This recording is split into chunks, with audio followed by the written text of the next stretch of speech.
హే, ఏమైంది? తినడానికి రావట్లేదు. హ, నేను తినిపిస్తా. ఏం అవసరం లేదు. ఫోన్ చూసుకుంటున్నావుగా, చూసుకోపో. ఏదో ఊరికి ఏడిపిద్దామని చేశాను.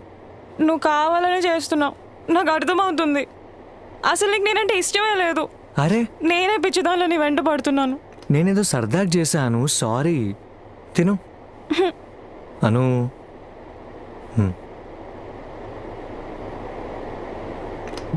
అయినా ఇందాక పిల్ల ఏంటి గెడ్డం లవ్ ఫెయిల్యూర్ అని అడిగితే ఏం చెప్పావు నువ్వు? నేనా? ఏం చెప్పాను?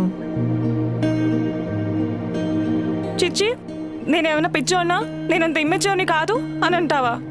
అంటే నేను బ్రేకప్ చెప్పిన తర్వాత కనీసం నా కోసం గెడ్డం పెంచుకునేంత వాల్యూ కూడా లేదా నాకు? అరే, నేను అలా అనలేదు. నువ్వు వాటర్ తాగు ఫస్ట్.